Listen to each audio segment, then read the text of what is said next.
말씀 선포하겠습니다.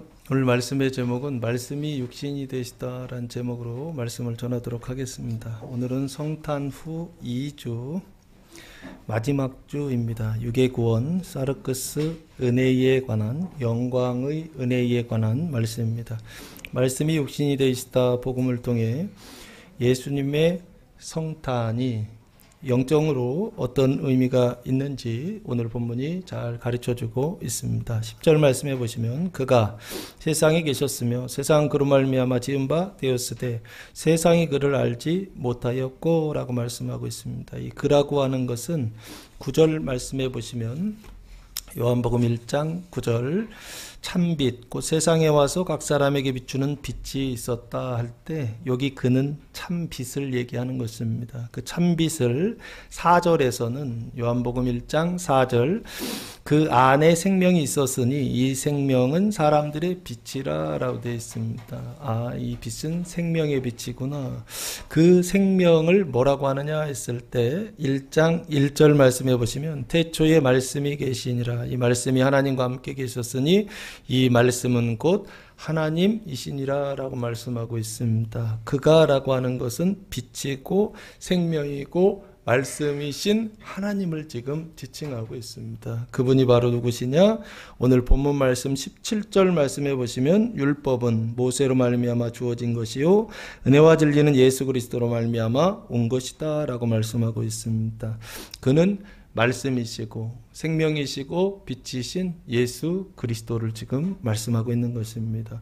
그가 세상에 계셨다라고 말씀하고 있습니다. 이 세상이라고 하는 것은 하나님께서 창조하신 세상이다라고 보시면 좋을 것 같고요. 세상은 그로 말미암아 지은 바 되었으되라고 되어 있습니다. 세상은 누가 지었느냐? 이 짓다라고 하는 것은 창조하다라고 하는 뜻을 가지고 있는데 그로 말미암아 지은 바 되었다라고 하는 것입니다. 성부 하나님께서 성자 예수 그리스도를 통하여 세상을 어떻게 하셨다? 창조하셨다라고 보시면 좋을 것 같습니다. 그래서 아버지가 창조자시고 또한 예수님이 아들이 창조자시다라고 보시면 좋을 것 같고 그래서 세상은 그로 말미암아 지은 바 되었다라고 되어 있잖아요. 창조가 되었다라고 하는 것입니다. 어떻게 창조되었죠? 창세기 1장에 보면 하나님께서 천지를 창조하셨다라고 말씀하고 있죠. 그래서 눈에 보이는 세상을 창조하셨고 창세기 2장에서는 하나님께서 에덴 동산을 창설하셨다라고 말씀하고 있죠. 그 에덴 동산은 눈에 보이지 않는 세상이다라고 말씀을 드렸습니다. 그래서 사람이 말하는 세상, 사람이 말하는 세계관은 뭐냐라고 했을 때 이거다 저거다 많은 말들을 하고 있습니다. 그러나 세상을 만드신 하나님께서 하신 말씀은 뭐냐라고 했을 때 창세기 1장 눈에 보이는 세상과 창세기 2장 눈에 보이지 않는 세상을 만드셨다라고 누가 증언하느냐면 창조자 본인이 증언하시고 계십니다. 성경의 증언입니다. 그래서 성경에서 말하는 세계관은 뭐냐라고 했을 때 눈에 보이는 세상과 눈에 보이지 않는 세상을 만드셨다라고 하는 것입니다. 그로 말미암아 지은 바 되었다라고 하는 것은 그가 말씀이시고 그가 로고스이시고 그가 하나님이신데 그 하나님께서 무슨 일을 하셨느냐라고 했을 때 창조하는 일을 하셨다라고 하는 것입니다. 그래서 그분을 뭐라 부르느냐 했을 때 창조자다라고 그렇게 부릅니다.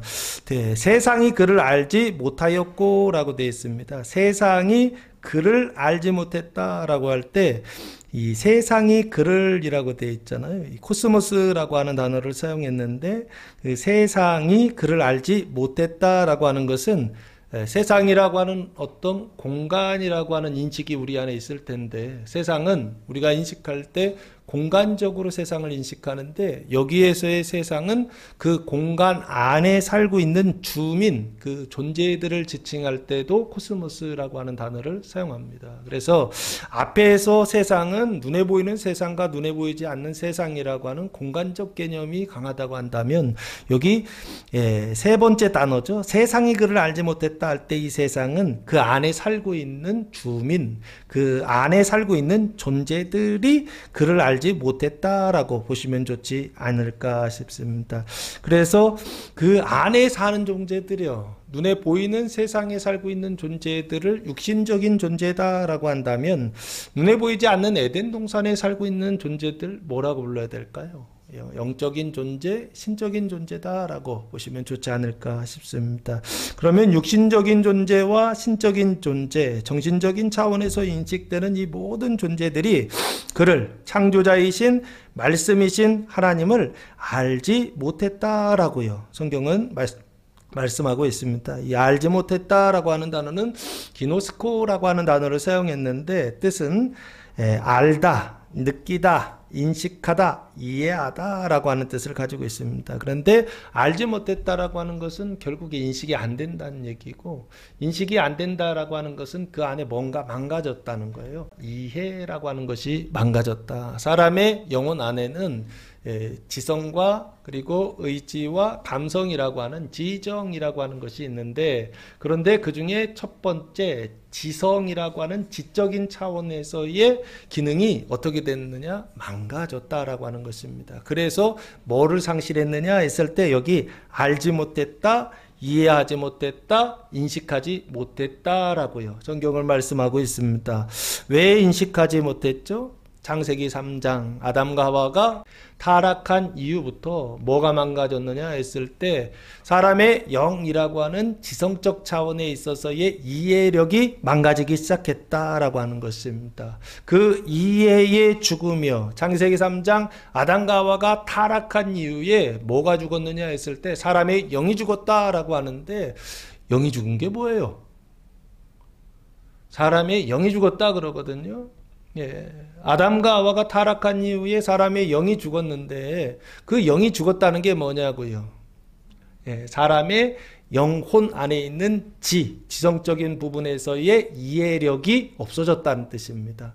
이해력이 죽었다라고 하는 뜻입니다. 그래서 하나님을 인식하지 못하는 상태, 이것을 뭐라고 표현하느냐 했을 때 영혼이 죽었다라고 그렇게 표현하고 있는 게 아닌가 싶습니다. 그래서 알지 못했다라고 하는 것은 이해가 죽었다, 영이 죽었다. 그 죽음 이후부터 어떻게 됐다? 창조자를 보면서도 그 창조자를 알지 못하는, 이해하지 못하는, 인식하지 못하는 그런 결과들이 나타났다는 것입니다. 언제까지요? 예수님 오시기 전까지요. 그래서 구약이 끝날 때까지, 그래서 세상이 끝날 때까지, 말라기 4장에 보시면 성경이 끝나잖아요. 그 끝날 때까지, 예수님 오시기 전까지 어떤 상태에 있었느냐 했을 때 창조자가 세상에 계셨지만 그 창조자를 알지 못하는, 말씀과 그 빛이시며 하나님이신 그 예수님이 세상에 계셨지만 그 예수를 알지 못하는, 그게 바로 세상의 상태였다라고 성경은 말씀하고 있습니다. 11절 말씀해 보시면 자기 땅에 오매 자기 백성들이 영접하지 아니하였으나 라고 말씀하고 있습니다. 이 자기 땅이라고 할 때 이 자기는 누구를 얘기하느냐 했을 때 빛이요 생명이요 말씀이신 예수 그리스도를 말씀합니다. 세상을 창조하신 예수 그리스도, 창조자가 오셨다라고 하는 것입니다. 자기 땅이라고 했을 때 이 땅이라고 하는 단어는 의역입니다. 원래 원어로는 땅이라는 단어가 없고 이디오스라고 하는 단어를 사용했더라고요. 그냥 관사로 처리했어요. 그래서 자기의 것, 원래 그냥 직역을 하면 자기의 것이라고 번역해야 되는 게 맞습니다. 그래서 자기의 것이 뭐냐라고 했을 때 성경을 번역하는 사람들이 그걸 자기 땅이다라고 그렇게 번역한 겁니다. 자기의 것은 하나님께서 창조하신, 예수님께서 창조하신 것을 통칭하는 것입니다. 그러면 눈에 보이는 것도 자기의 것이지만 눈에 보이지 않는 것도 자기의 것입니다.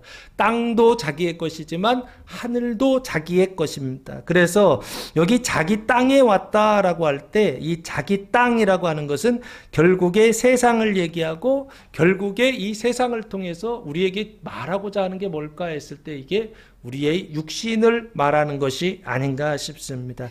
자기 땅에 왔다라고 하는 것입니다. 그러면 주님 오셨다 안 오셨다?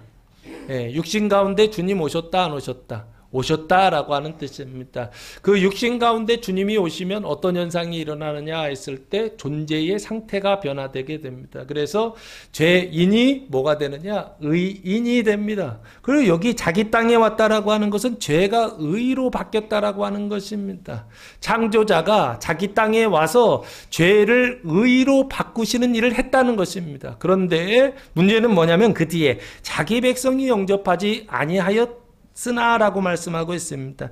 여기 자기 백성이라고 하는 것은 자기의 백성, 사람들, 원래는 사람들이라고 하는 뜻입니다. 앞에는 사물이라고 하는 뜻으로, 자기의 것이라고 하는 뜻으로 성경이 쓰였다고 한다면 여기는 앞에 관사가 사람들, 호이라고 하는 관사를 썼더라고요. 그래서 육신의 사람들 그리고 영적인 존재들을 자기 백성이 영접하지 않았다라고 말씀하고 있는 게 아닌가 싶습니다. 그러니까 자기 백성이라고 하는 것은 하나가 아니에요. 눈에 보이는 백성도 있지만 눈에 보이지 않는 백성 있다 없다. 있다라고 보셔야 된다고요. 그래서 여기 자기 땅에 오매 자기 백성이 영접하지 않았다라고 했을 때 눈으로 볼 때는 땅이고 눈으로 볼 때는 그 땅에 있는 사람들을 지칭하는데 그 땅과 사람들을 통하여서 지금 뭐를 이야기하고 있느냐 했을 때 사람의 육신 가운데 누가 오셨다?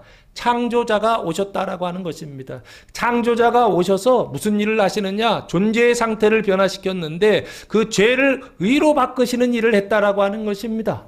그런데 그 안에 원래 있었던 존재들이요. 하나님께서 창조하신 세상을 창조하셨을 때 눈에 보이지 않는 존재들이 그 땅 가운데 그 육신 가운데 있었는데 그 영적인 존재들이 신적인 존재들이 어떻게 했다? 영접하지 않았다라고요. 성경은 지금 말씀하고 있는 게 아닌가 싶고요. 그래서 영접하다라고 하는 단어는 파랄람바누라고 하는 단어를 사용했는데 받아들이다라고 하는 것입니다. 받아들인다는 것인데 그러면 이전에는요. 받아들이지 못했다라고 하는 것이죠. 주님은 오셨어요. 그런데 주님이 오셨는데 그 주님을 어떻게 해요? 창조자를 받아들이지 못하는 자기 백성들의 상태를 지금 성경이 말씀하고 있다라고 하는 것입니다. 왜 영접하지 않았느냐라고 했을 때 타락했기 때문에 그런 것이 아닌가 싶습니다. 뱀의 말을 듣고 있기 때문에 영접하지 않은 것인가 라는 생각을 했고요. 혼의 상태가 죽음의 상태에 있기 때문에 그 의지가 죽음의 상태에 있기 때문에 자기 백성들이 어떻게 하느냐? 영접하지 못했다라고 말씀하고 있는 게 아닌가 싶고요. 그러면 이런 것입니다. 그 창조자가 땅에 왔다라고 하는 것은 죄가 의로 바뀌었다는 얘기인데 죄가 의로 바뀌면 사망도 생명으로 바뀌어야 되는데 실제로 사망은 생명으로 바뀌었다 안 바뀌었다? 안 바뀌었다라고 하는 걸 지금 성경이 말씀하고 있는 것입니다. 존재의 상태는 구원받았는데 행동의 상태는 구원받지 못한 것을 지금 여기요 11절 자기 땅에 오매 자기 백성이 영접하지 아니하였으나 라고 표현하고 있는 게 아닌가 싶습니다. 그런데 오늘날 교회 다니는 성도들 가운데서도 이런 상태에 있는 성도들이 굉장히 많이 있습니다. 교회는 다닙니다. 성경도 읽습니다. 신앙생활도 합니다. 그래서 내가 하나님의 자녀가 됐다라고 하는 것을 내가 알아요. 그런데 삶의 변화는 있다 없다? 없다라고 하는 것입니다. 그거를 지금 뭐라고 표현했느냐? 자기 백성이 영접하지 않았다라고 표현하고 있는 게 아닌가 싶습니다. 칭의하였으나 죄사함은 받았으나 뭐하지 못한 상태요? 중생하지 못하고 거듭나지 못한 상태를 지금 땅에 오셨다. 근데 자기 백성이 영접하지 않았다. 그래서 이 사람은 어떤 상태에 있느냐라고 해서 존재의 상태는 구원받았으나 행동의 상태가 구원받지 않아서 그 마음의 눈물이 가득한 이 상태예요. 그거를 지금 11절에서 자기 백성이 영접하지 않았다라고 표현하고 있는 게 아닌가 싶고요. 이 상태를 예수님은 마태복음 5장 산상수훈에서 이렇게 말씀하셨습니다. 마태복음 5장 4절 말씀해 보시면 팔복이 나오는데 그 첫 번째 복이 심령이 가난한 자 복이 있다 그랬습니다. 이 심령이 가난한 자는 복이 있다. 천국이 그들의 것이다라는 얘기는 그 나라에 들어가는 것을 시작한다는 뜻입니다. 그래서 칭이 됐다라고 하는 뜻이고요. 두 번째, 애통하는 자는 복이 있나니 그들이 위로를 받을 것이다 라고 했을 때 이 애통은 뭐냐면 존재의 상태는 변화되었으나 행동의 상태는 변화되지 않고 삶에는 변화가 없느냐, 여전히 그 사망 가운데 그 종로로 타는 어떤 이런 상태예요. 삶의 변화가 하나도 없어요.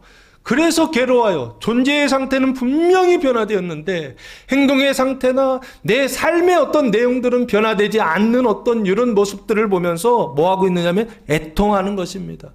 내 안에 있는 사망으로 인하여서 애통하는 것입니다. 변화 없음으로 인하여서 애통하는 자, 그것을 지금 애통하는 자 복이 있다라고 했던 것입니다. 이 사람이 우는 이유는 뭐냐라고 했을 때 내 안에 사망이 있기 때문에 그렇습니다. 예? 존재의 상태는 의로 바뀌었는데 사망의 상태는 생명으로 바뀌지 않는 그것 때문에 지금 애통하는 것입니다. 근데 애통하게 하실 때 이 사람은 뭐가 있다? 복이 있다라고 하는 것입니다. 울지 않는 사람이 세상에서는 복이 있지 않습니까? 근데 예수님은 천국에서 누가 복이 있느냐? 애통하는 자가 복이 있다는 것입니다. 우는 자가 복이 있다라고 하는 것입니다. 왜 복이 있느냐? 우는 것을 통하여서 뭐를 받는다? 위로를 받는다라고요. 성경이 말씀하고 있습니다. 이 위로는 뭐냐 했을 때 하나님의 위로요, 하나님의 생명이요, 하나님의 빛이 그의 삶 가운데 어떻게 하는 거냐? 비추는 것이고 드러나는 것이고 나타나는 것입니다. 그때 사망은 뭐로 바뀌느냐? 생명으로 바뀌기 시작한다라고 하는 것입니다. 예수님께서 산상수훈을 통하여 팔복을 통하여 두 번째 복을 통하여서 존재의 상태는 변화되었으나 행동의 상태가 변화되지 않는 그 성도들의 상태를 그 이복을 통하여 설명하셨고, 오늘 본문이 지금요 자기 땅에 오매 자기 백성이 영접하지 않았다라고 하는 것을 그것을 표현하고 있는 게 아닌가 싶습니다. 그런데 성도들이 이런 상태에 있다는 걸 몰라요. 예수 믿고 구원 받으면 교회 다니면 성경 읽으면 존재의 상태도 변화되고 행동의 상태도 변화되고 그래서 온전한 구원이 우리의 삶 속에 나타나야 된다라고 생각하면 교회 다니는 성도들 많이 있을 것입니다. 실제로 그런데 그런가요? 예수 믿고 구원 받았다고 열심히 신앙생활하는데 그 구원의 내용들이 내 삶 속에 나타나나요? 기도하는 대로 하나님께서 기도하시는 그 내용들을 다 응답하시고 들어주시던가요? 내 삶 속에 슬픔도 없고 근심도 없고 요한복음에 기록된 어떤 새하늘과 새 땅의 상태가 이루어지던가요? 현실은 그렇지 않더라라고 하는 것입니다. 11절 자기 땅에 오매 자기 백성 영접하지 아니하였으나 왜 영접하지 않았는가라고 했을 때 믿음이 없기 때문에 인식이 되지 않아서 그런 것이 아닌가라는 생각을 합니다. 존재의 상태가 변화되면 끝이 아닙니다. 행동의 상태가 변화되는 믿음이 있어야 됩니다.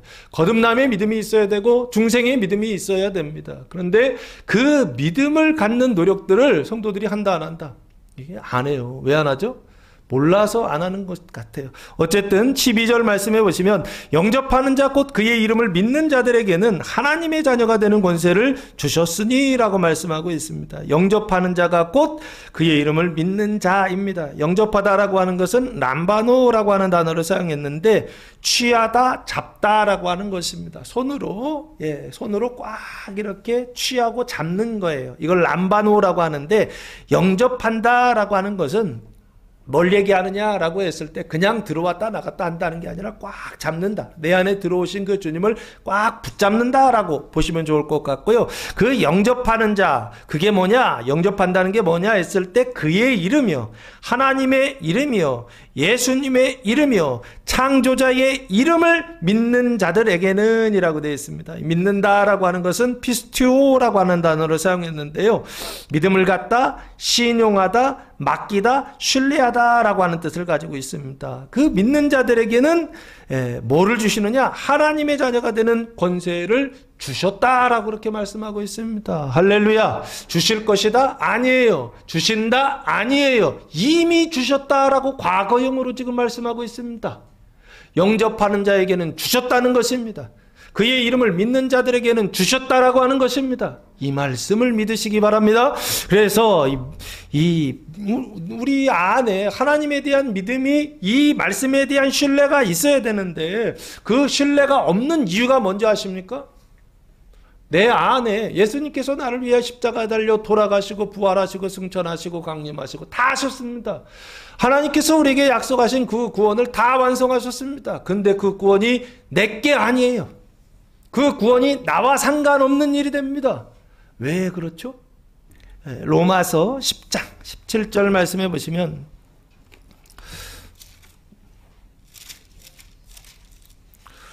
로마서 10장 17절 말씀해 보시면 그러므로 믿음은 들음에서 나며 들음은 그리스도의 말씀으로 말미암았느니라 라고 말씀하고 있습니다. 여기 보시면 믿음은 뭐에서 난다? 들음에서 난다 라고 돼 있죠. 그럼 뭘 들어야 되느냐 했을 때 그리스도의 말씀으로 말미암는다. 그러니까 그리스도의 말씀을 들으면 하나님께서 우리 안에 뭐 주신다? 믿음 주신다라고 하는 것입니다. 그 그리스도의 말씀은 구약, 모세를 통하여 주신 구약도 그리스도의 말씀이고 예수님을 통하여 주신 신약도 그리스도의 말씀입니다. 그럼 그리스도의 말씀은 구약과 신약이고 그 구약과 신약이 어디에 지금 기록되어 있죠? 성경에 기록되어 있다라고요. 그러면 여기요. 믿음이라고 하는 것은 뭐를 들어야 되느냐라고 했을 때 성경의 말씀을 듣는 것이요. 세상에는 그리스도의 말씀이 세상에 뭐 이 사람들 뭐 저 사람들의 책들 속에 그리스도의 말씀이 있는 게 아닙니다. 그리스도의 말씀은 오직 어디에만 들어있느냐라고 했을 때 하나님의 성경책 안에만 들어있습니다. 그 하나님의 말씀을 듣고 그 하나님의 말씀을 읽는 거 그게 하나님께서 우리에게 뭐 주시는 수단이냐라고 했을 때 믿음을 주시는 수단이다라고 하는 것입니다. 믿음에 근거가 없다라고 하는 것이 아닙니다. 예수님이 나를 위해 대속하시지 않았다 이게 문제가 아닙니다. 예수님께서 나를 구원하시지 않았다 이게 문제가 아니라고요. 예수님은 다 구원하셨습니다. 예수님은 우리의 죄를 대속하셨고 우리의 그 사망을 거룩하게 하셨고 예수님은 우리를 영화롭게 하셨고 우리에게 하나님의 그 영생을 다 완전히 허락해 주셨습니다. 근데 그게 내게 안 된다고요.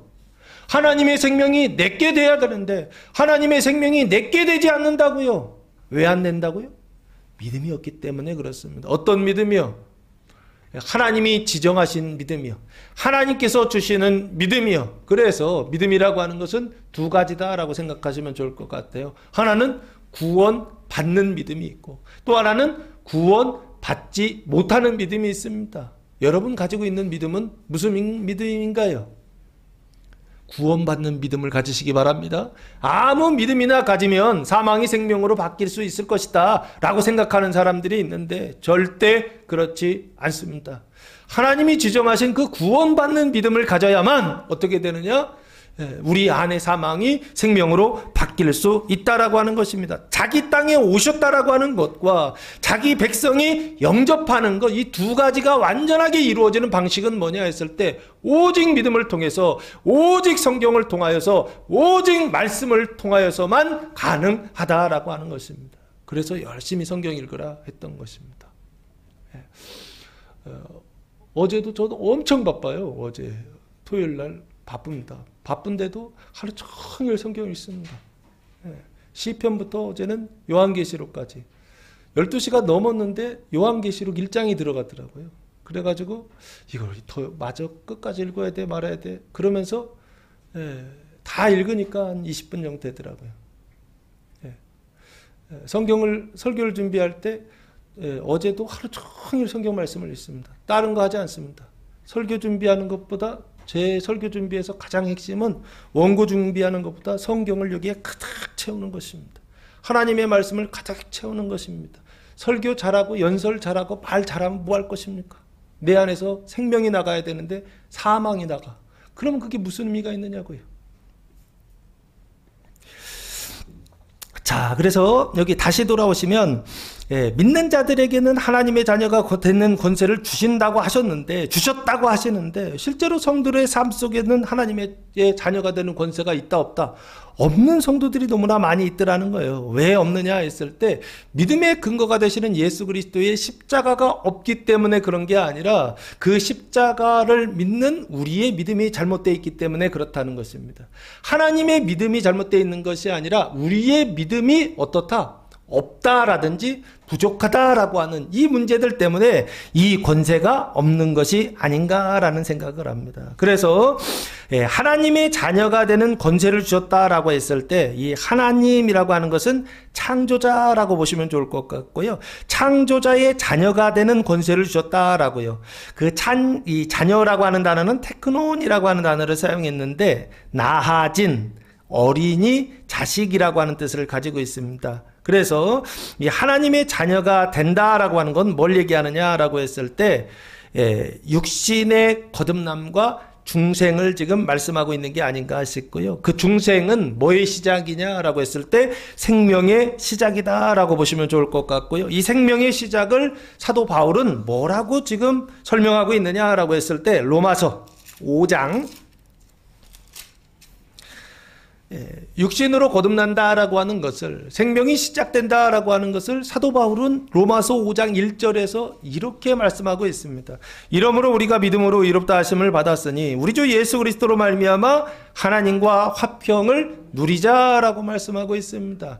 하나님과의 관계가 바르게 되었다고 한다면 불화했던 하나님과의 관계를 어떻게 되느냐, 화평의 관계를 지금 누리자라고 되어 있는데요. 원래 원어에서는 화평의 관계를 누리게 되었습니다라고 과거형으로 되어 있더라고요.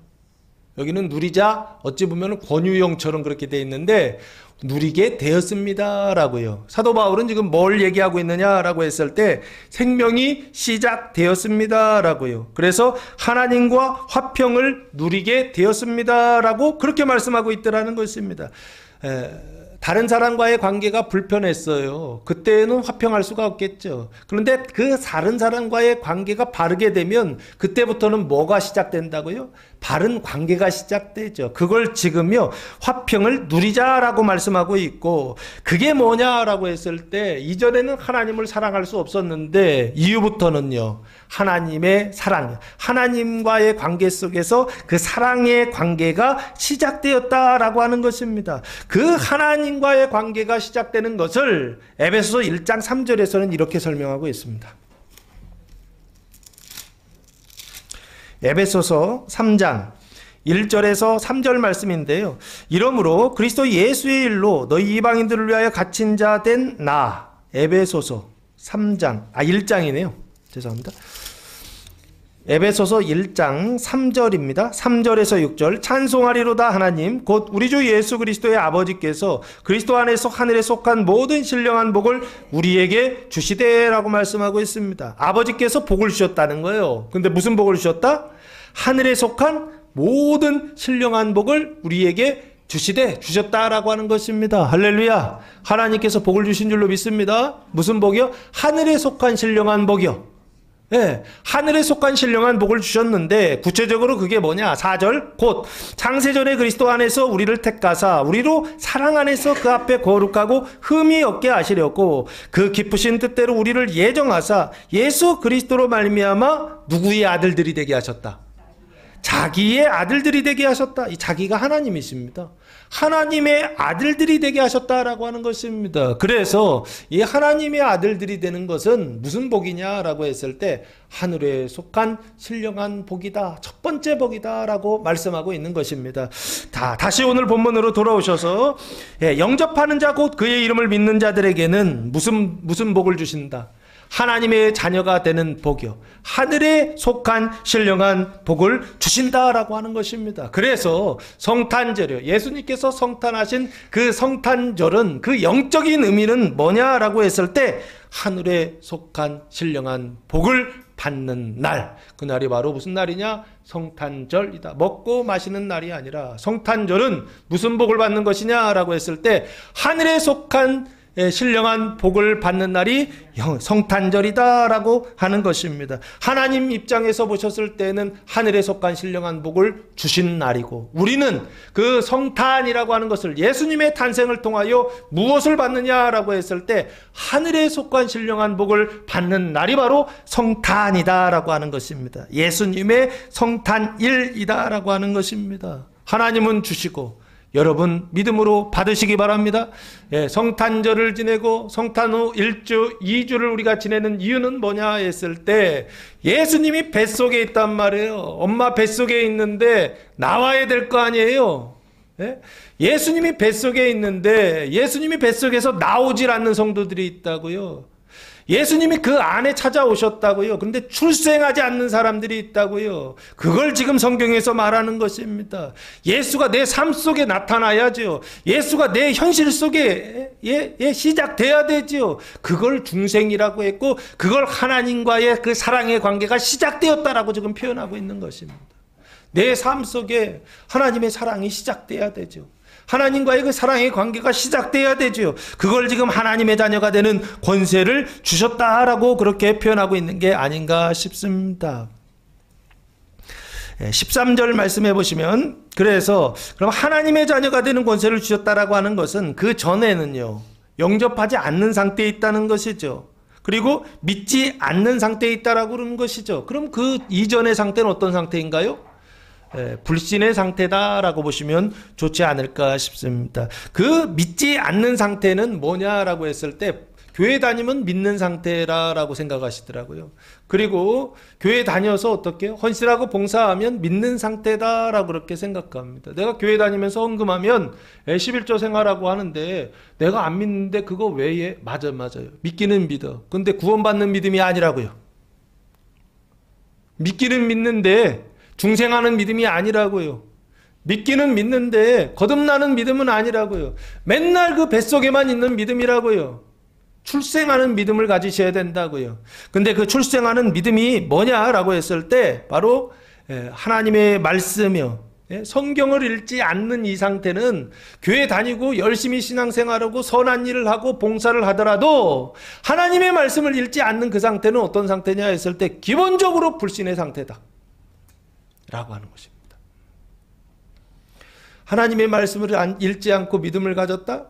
하나님의 말씀을 읽지 않고 구원받았다? 라고 하는 것은 자기 자신을 속이는 것입니다. 그래서 감리교를 만든 웨슬리 목사님은 뭐라고 얘기하느냐라고 했을 때 이 믿음을 갖고 있지 않았을 때 이 하나님의 말씀을 읽지 않았을 때 그 사람의 상태를 교회 다니고 열심히 모태 신앙이고 다 소용없습니다. 그래도 성경을 읽지 않고 믿음을 갖고 있지 않다고 한다면 그 사람은 어떤 상태냐라고 했을 때 마태복음 23장 33절 이 상태다라고 설명하고 있습니다.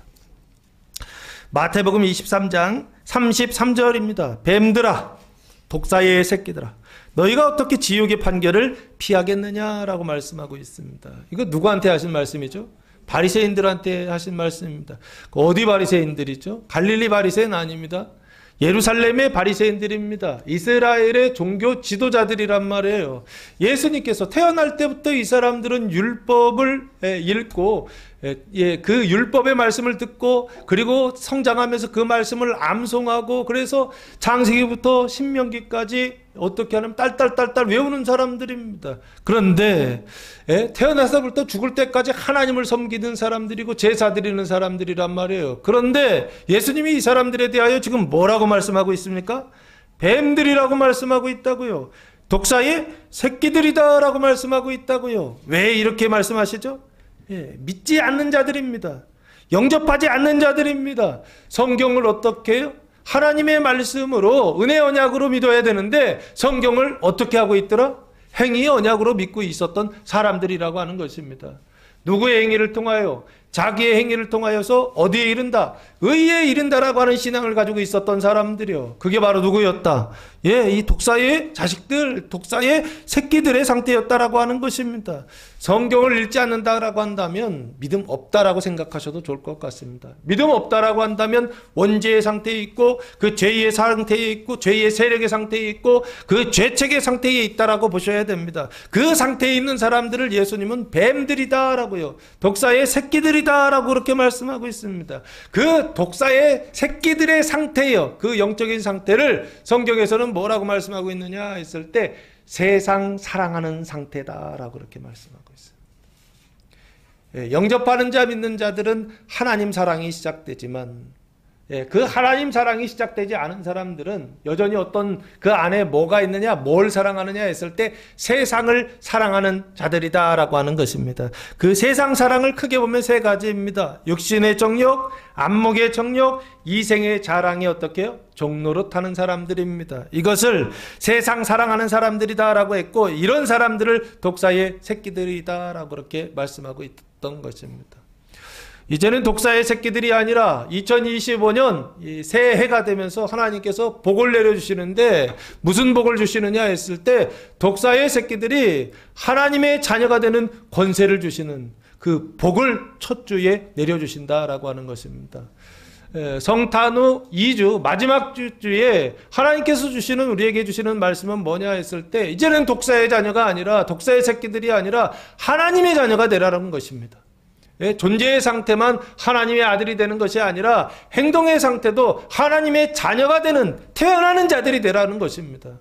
생명으로 거듭나는 자들, 생명으로 중생하는 자들 되라고 지금 12절 영접하는 자, 그 이름 있는 자들에게는 하나님의 자녀가 되는 권세를 주셨다라고 말씀하고 있는 게 아닌가 싶습니다. 올 한 해 다른 데 관심하지 마시고 올 한 해 내 안에 독사의 새끼들, 독사의 자식들, 세상 사랑이라고 하는 것이 남아있다고 한다면 이런 것들을 싹 다 회개하고 하나님의 자녀로서, 온전한 하나님의 자녀로서 세워질 수 있는 성도들 되시기를 예수님의 이름으로 축복합니다. 13절 말씀해 보시면, 이는 혈통으로나 육정으로나 사람의 뜻으로 나지 아니하고 오직 하나님께로부터 난 자들이니라 라고 말씀하고 있습니다. 세상의 모든 사람들은 어떤 상태로 태어나느냐? 혈통으로 태어난다라고 하는 것입니다. 하이마라고 하는 단어를 사용했는데 피를 통해서 태어난다는 것입니다. 육정이라고 할 때 이 육이라고 하는 것은 사르스라고 하는 단어이고요. 정이라고 하는 건 델레마라고 하는 단어를 사용했는데, 육체의 선택, 델레마는 선택, 결정이라고 하는 뜻입니다.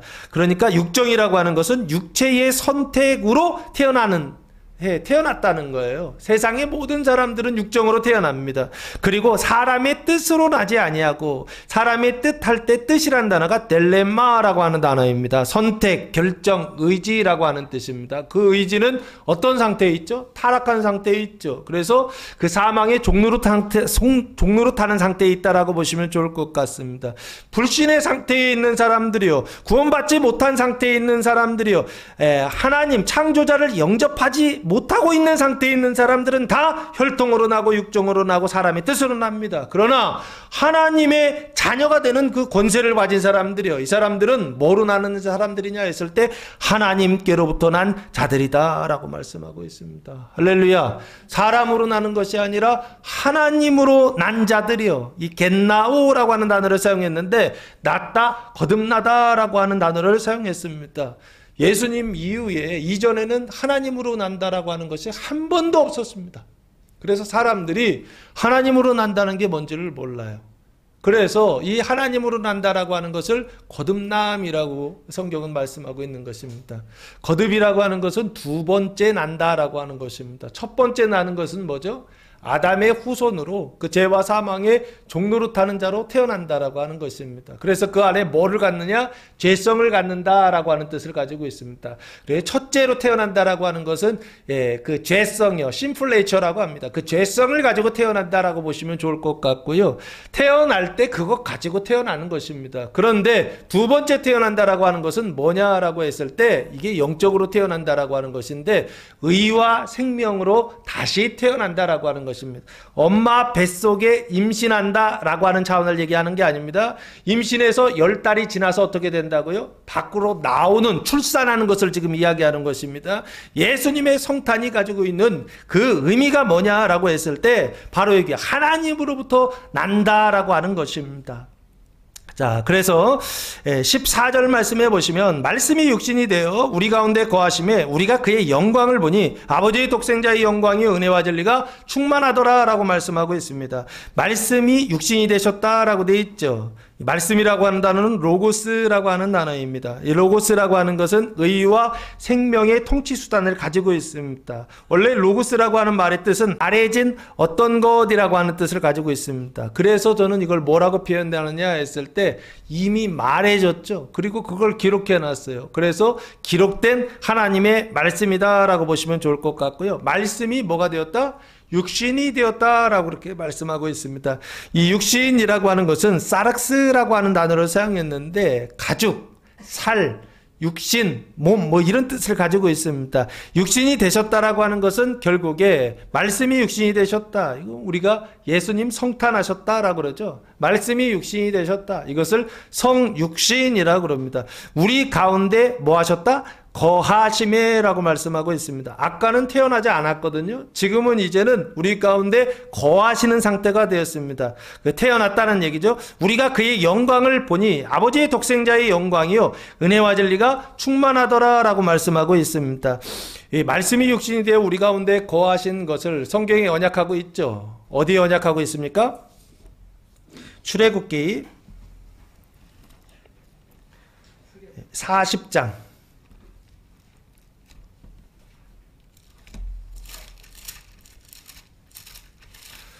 출애굽기 40장 보시면 하나님께서 성막을 지어라 라고 말씀하시고 이스라엘 백성들이 순종해서 그 성막을 짓는 장면이 나와 있습니다. 17절 말씀해 보시면 둘째 해 첫째 달 곧 그 달 초하루에 성막을 세우니라 라고 말씀하고 있습니다. 하나님이 성막 지어라 했고 모세는 지금 어떻게 해요? 그 성막을 세웠다라고 지금 말씀하고 있습니다. 그래서 34절 말씀해 보시면 성막을 세웠더니 그곳에 뭐가 들어오느냐라고 했을 때 구름이 회막에 덮이고 여호와의 영광이 성막에 충만하매라고 말씀하고 있습니다. 지금 여기요. 성막을 세웠을 때 그리고 34절 성막에 하나님의 영광이 충만하게 되었을 때 그 사이에 딜레이가 있습니까? 없습니까? 시간적 딜레이 있죠? 이해됩니까?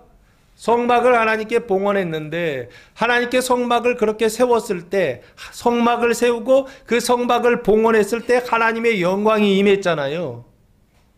이해되십니까? 하나님의 성전이 세워졌다고 해서 영광이 바로 임하는 게 아니라고요. 영광이 세워지고 그 영광을 하나님의 성전을 뭐 했을 때? 봉헌했을 때 영광이 임한다고요. 이해되십니까? 그러면 가죽에 지금 성막이라고 하는 건 가죽으로 만들었거든요. 가죽에 뭐가 임했다? 하나님의 영광이 임했다라고 출애굽기 40장에서 말씀하고 있죠. 이게 언약이라고요. 뭐에 대한 언약이냐 했을 때 사람이라고 하는 그 육체요. 이 가죽에 뭐가 임한다? 하나님의 영광이 임한다, 빛이 임한다, 생명이 임한다, 로고스 말씀이 임한다라고 하는 것에 대한 언약이에요. 그게 바로 출애굽기 40장의 성막을 어떻게 하라? 성막을 세워라라고 하는 하나님의 명령이었던 것입니다. 지금도 똑같다고요. 여기 보시면 다시 보시면 우리 가운데 거하시다라고 하는 이 거하다는 단어가 스케노우라고 하는 단어를 사용했는데 원래 뜻은요 천막을 치다라고 하는 뜻이라고요.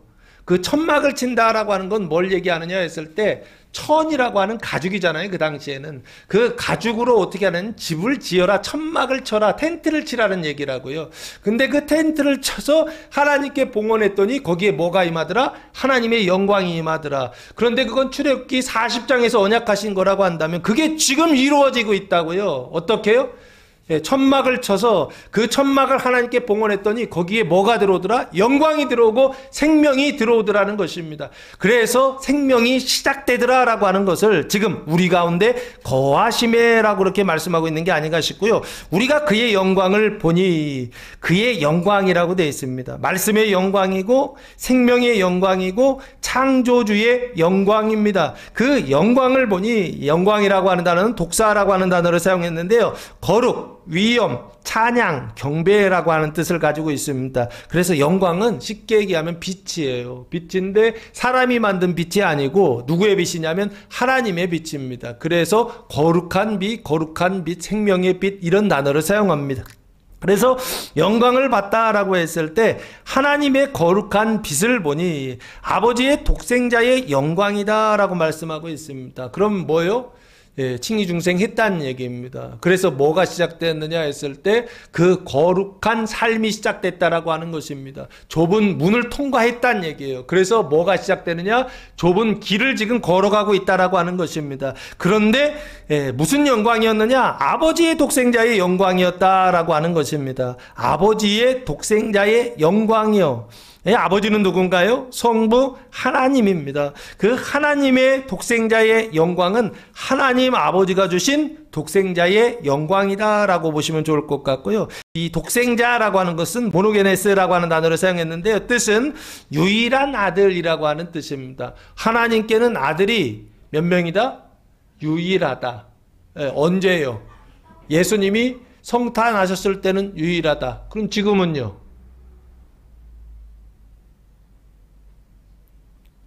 2000년 전에 예수님 처음 오셨을 때는 세상에 하나님의 아들이 한 명밖에 없었습니다. 독생자 한 명이었어요.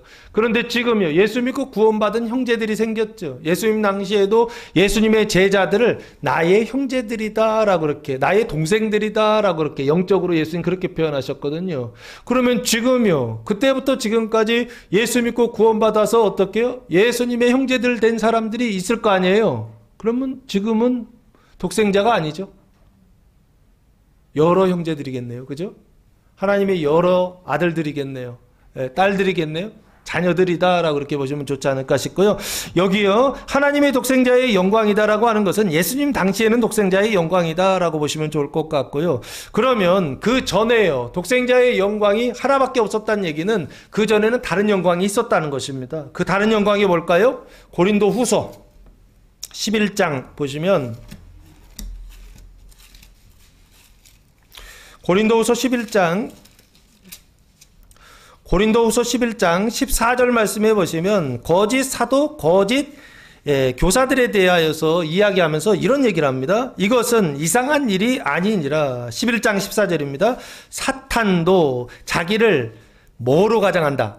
광명의 천사로 가장한다라고 되어 있습니다. 그러면 광명의 천사로 가장한다는 얘기는 사탄이 이렇게 우리한테 이렇게 나타날 때 어둠으로 나타난다? 사망으로 나타난다? 광명으로 나타난다. 광명으로 나타난다는 얘기죠. 사탄도 자기를 가장한다는 거예요. 그래서 우리를 속인다는 거예요. 근데 어떻게 속인다고요? 광명의 천사로서 자기 자신을 드러낸다고요, 우리한테. 그래, 나한테 이렇게 왔어. 내가 하나님을 만났어. 근데 광명의 천사를 만났어. 근데 그게 사탄인지 천사인지 어떻게 하냐고요. 이해되십니까? 믿음이 없고 우리 안에 말씀이 없고 그 없는 상태 속에서 우리 분별하려고 하는데 분별이 된다 안 된다? 안 된다고요. 믿음이 없을 때, 말씀이 없을 때는 광명의 천사인지 진짜 천사인지 사탄인지 어떻게 하냐고요. 아무도 모른다고요. 그러면 그때는 분별하는 게 어리석은, 지혜롭지 않은 일이라는 거예요. 왜? 이렇게 해도 광명의 천사 아니고 저렇게 해도 광명의 천사 아니고 다 뭐다? 1번도 사탄, 2번도 사탄이다 라고 했던 것입니다. 성경을 많이 읽어야 되는 이유가 뭐냐라고 했을 때 우리는 늘 1번을 해야 됩니까? 2번을 해야 됩니까? 오늘 가야 됩니까? 내일 가야 됩니까? 항상 늘 이런 선택, 이런 고민을 하면서 산다고요. 왜 그런 생각을 한다고요? 선택을 잘할 수 있다라고 생각하기 때문에 그런 게 아닌가. 할 수 있다는 생각이 있어서 그런 게 아닌가 싶습니다. 아니라고요. 우리의 존재의 상태가 어떤 상태냐라고 했을 때 죄와 그 사망의 상태가 있다라고 하는 것입니다. 그래서 여기요, 다시 독생자의 영광이란 얘기를 일부러 하나님의 영광 이렇게 해도 되는데 굳이 독생자의 영광이다라고 했던 이유는 뭐냐 했을 때 다른 영광이 있다라고 하는 것입니다. 다른 빛이 있다라고 하는 것입니다. 다른 생명이 있다라고 하는 것입니다. 그래서 어떻게 하느냐라고 했을 때 그것 때문에 미혹이 되고 그것 때문에 헷갈리게 된다라고 하는 것입니다. 그런데 그 독생자의 영광은 뭐냐? 이꼬르 은혜와 진리가 충만하다라고 그렇게 말씀하고 있습니다. 하나님의 영광은 뭐가 있어야 된다? 은혜가 있어야 된다는 것입니다. 하나님의 영광은 뭐가 충만해야 된다? 진리가 충만해야 된다는 것입니다. 은혜와 진리가 충만한 거, 그게 독생자의 영광이다라고 하는 것입니다. 은혜와 진리가 충만하지 않다고 한다면 독생자의 영광이다 아니다? 아니다라는 뜻입니다. 그러면 이 은혜라고 하는 건 뭔가요? 카리스라고 하는 단어를 사용했는데요. 뜻은 호의, 선물, 기쁨, 감사라고 하는 단어를 가지고 있습니다. 그래서 은혜라고 하는 것은 하나님의 이 구원의 은혜이겠다라는 생각을 하고요. 그 하나님의 그 구원의 은혜는 뭐냐라고 했을 때 이게 칭의와 성화를 이야기하는 게 아닌가 싶습니다. 그 제사함과 그리고 거룩함을 지금 말씀하고 있는 게 아닌가 싶고요. 진리는 알레테이아라고 하는 단어를 사용했는데 이게 예수님도 진리이시지만 그 예수님 안에 성령님 계시기 때문에 진리거든요. 엄밀히 봤을 때 이 진리는 뭘 얘기하느냐라고 했을 때 요한복음 16장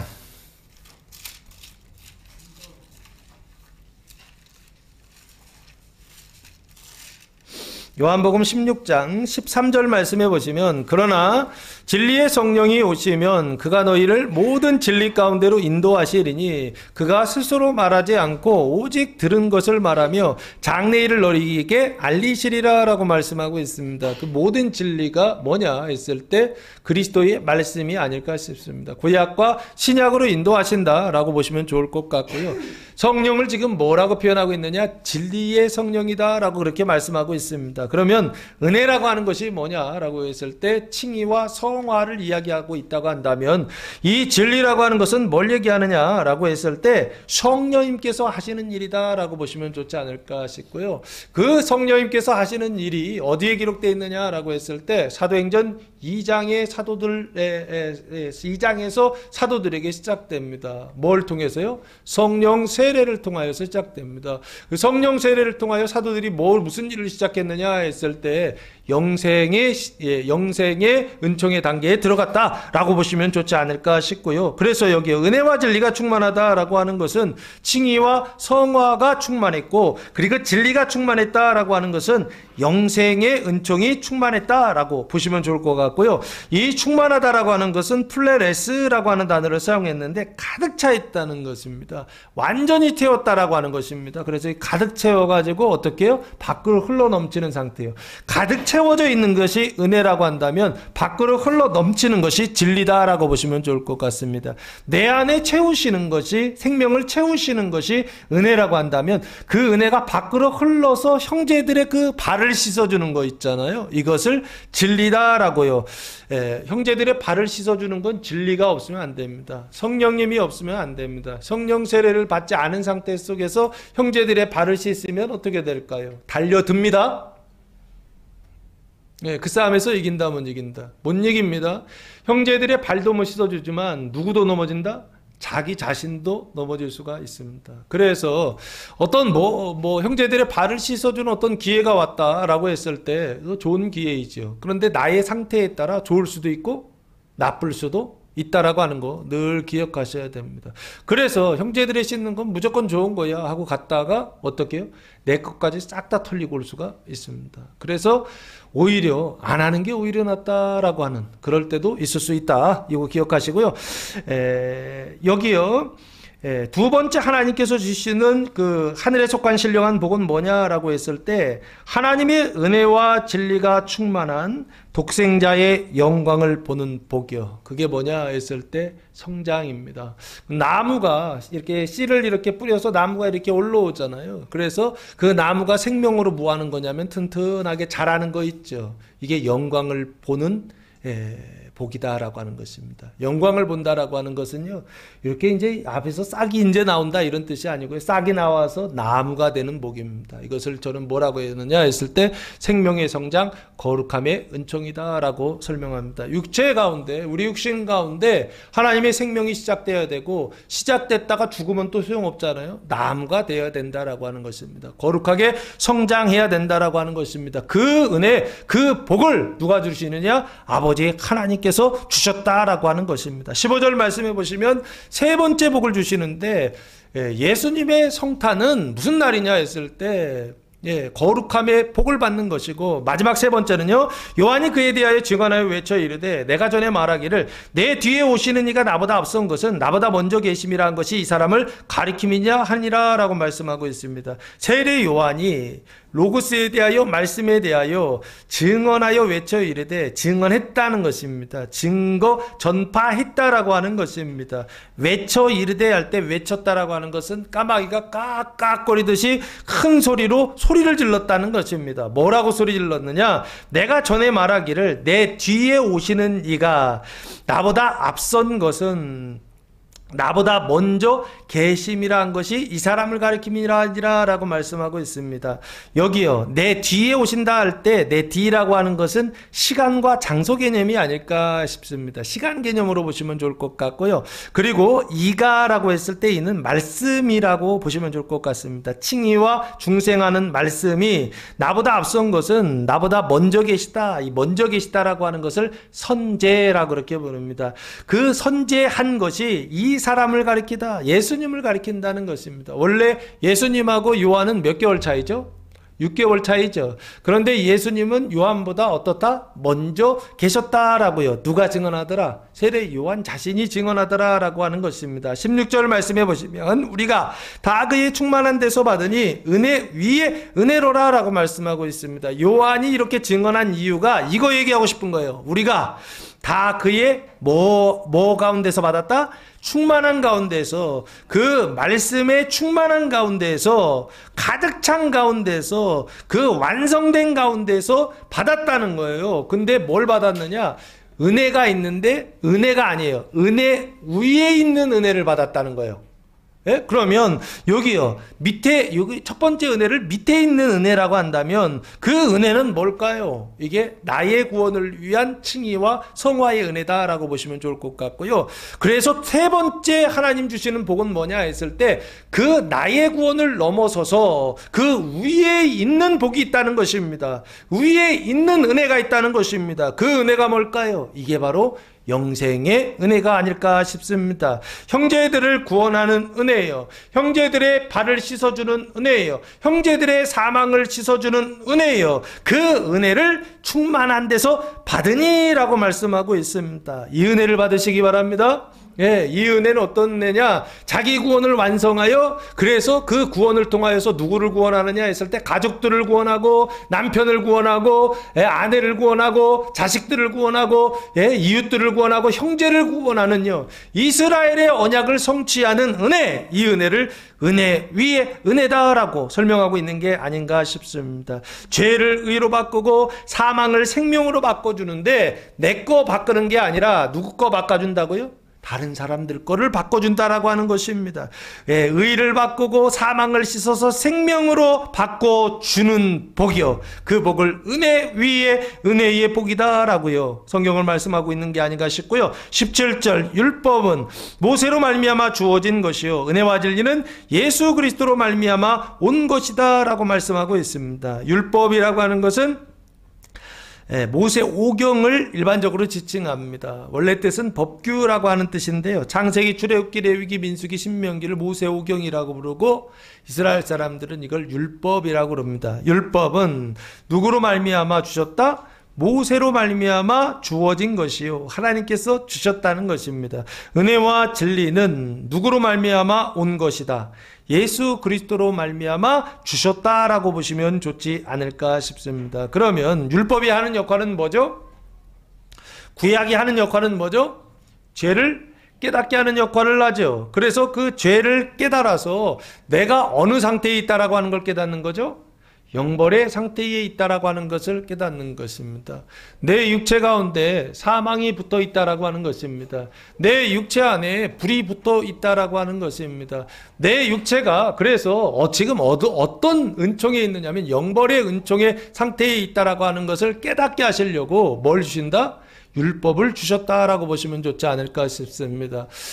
성탄의 은총이 부어질 때, 예수 성탄의 은총이, 신령한 복이 부어질 때, 그때 세상에 나타나는 현상이 뭐냐? 하나님이 이 은총을 부어주세요. 성탄의 은총을 부어주세요. 그러면 그때 세상에 나타나는 현상이 뭐냐 했을 때 세상이 난리가 납니다.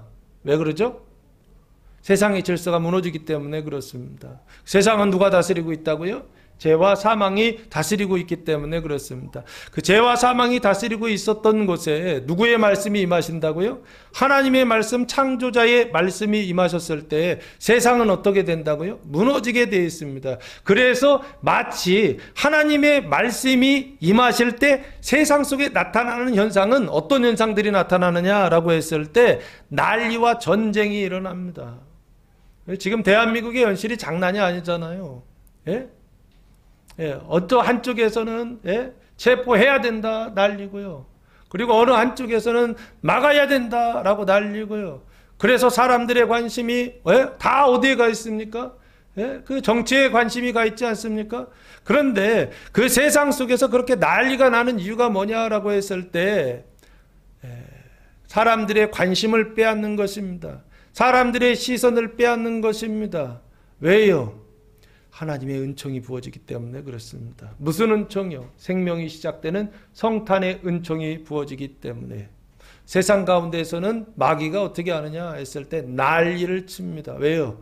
귀신이 쫓겨갈 때 난리치는 것처럼 하나님의 말씀이 임할 때 귀신은 쫓겨나게 돼 있거든요. 근데 그거 못 받게 하려고, 그거 보지 못하게 하려고, 그 성탄의 은총이 하늘에 속한 신령한 복 받지 못하게 하려고 어떻게 하느냐 했을 때 온 세상의 관심을 거기에 이렇게 딱 사로잡히는 것입니다. 그런데 그때에도 그 찬스를 잡는 사람들은 누구냐라고 했을 때 이것입니다. 하나님의 말씀을 붙들고요. 그 말씀을 붙잡는 사람들이요. 사람들에게는 뭘 붙잡는 이 성탄의 은총, 이 복이 누구의 것이 되냐면 나의 것이 된다라고 하는 것입니다.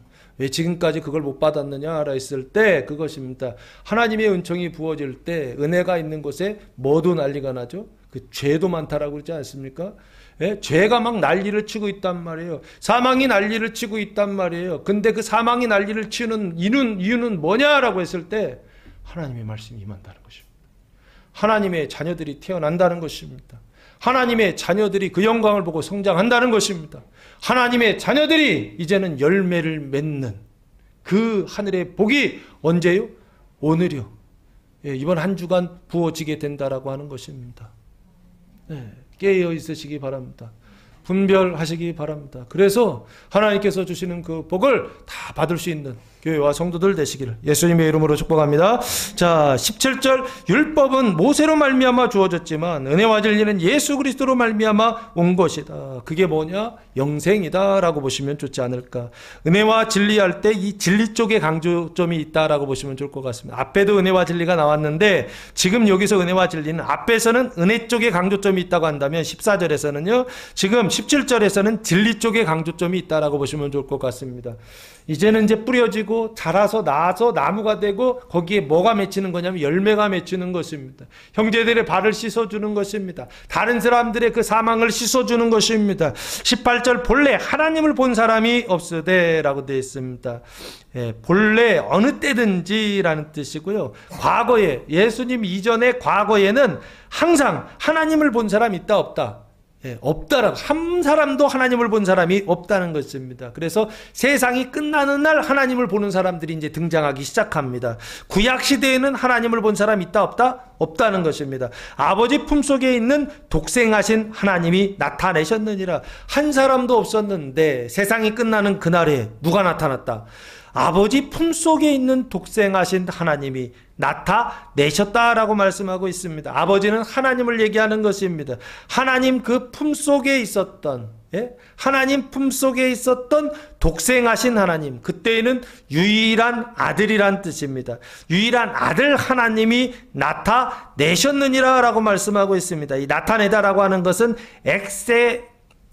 게오마이라고 하는 단어를 사용했는데 뜻은 생각해내다, 연습하다, 열리다, 묘사하다라고 하는 뜻을 가지고 있습니다. 나타내셨다라고 하는 건 자기를 드러내셨다라고 하는 뜻입니다. 왜 하나님이 자기를 드러내셨느냐라고 했을 때 하나님이 하나님 자신으로 자기를 드러내시면 우리가 못 알아들어요. 영이시기 때문에 인식이 안 된단 말이에요. 그래서 하나님이 자기 자신을 어떻게 해요? 우리가 알아들을 수 있도록 자기 자신을 나타내셨다라고 하는 것입니다. 언제요? 신약 시대에 나타내셨다라고 보시면 좋지 않을까 싶고요. 어떻게 해요? 대속하시는 하나님으로서 나타내셨다라고 보시면 좋을 것 같고요. 이것도 못 알아들으니까 하나님이 아주 구체적으로 모양을 하나 이렇게 설정해 주셨어요. 그게 요한계시록 5장 6절 말씀해 보시면 내가 또 보니 보좌와 네 생물과 장로들 사이에 한 어린 양이 서 있는데 일찍이 죽임을 당한 것 같더라. 그에게 7뿔과 7눈이 있으니 이 눈들은 온 땅에 보내심을 받은 하나님의 7 영이더라 라고 말씀하고 있습니다. 여기 보시면 보좌와 그 장로들 사이에 누가 계셨다? 어린 양이 계시죠. 한 어린 양인데 이 어린 양이 누구를 얘기하느냐 했을 때 죽임을 당하신 예수 그리스도를 지금 말하는 것입니다. 천국 가서 어린 양 찾으면 보일까 안 보일까요? 천국 가서 어린 양 찾으면 있을까 없을까요? 어린 양이 이렇게 보일 수도 있습니다. 그런데 이건 표징이라고요. 죽임을 당하신 어린 양이라고 하는 것을 통해서 우리한테 뭘 얘기하느냐? 이렇게 얘기해야 알아듣는 거예요. 하나님, 이게 하나님이야 라고 이야기하고 있는데 성경은 이게 하나님이야 라고 말하고 있는데 죽임을 당하신 어린 양으로서의 하나님을 나타내 주시면 우리는 그걸 하나님이라고 인식한다, 안 한다? 안 한다는 거예요. 인생에 연약함이 있잖아요. 그 연약함으로 인해서 고난이 오고 그것 때문에 근심이 오고 그것 때문에 슬프고 그것 때문에 우리가 이 세상을 살면서 힘든 거 아닌가요?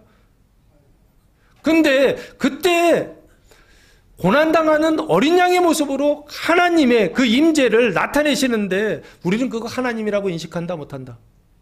못한다라고 하는 것입니다. 하나님께서 어린 양으로 찾아오셨는데 연약함으로 찾아오셨는데 나는 그걸 하나님으로 인식하더라 못하더라? 못하더라라고 하는 것입니다. 대속하시는 하나님으로 하나님은 자기 자신을 드러내셨는데 내 삶 속에 찾아오셔서 이게 하나님이야 라고 드러내셨는데 나는 그게 하나님인 줄 알아보더라 못 알아보더라라고 하는 것입니다. 그래서 여기요 독생하신 하나님이 나타내셨다라고 하는 것은 우리는 하나님을 어떤 하나님을 기대하느냐 했을 때 아주 영광스러운 하나님, 아주 그 영웅스러운 하나님을 우리는 기대하지 않습니까? 아주 강하고 아주 힘센 그런 어떤 하나님을 우리는 늘 기대한다라고 하는 것입니다.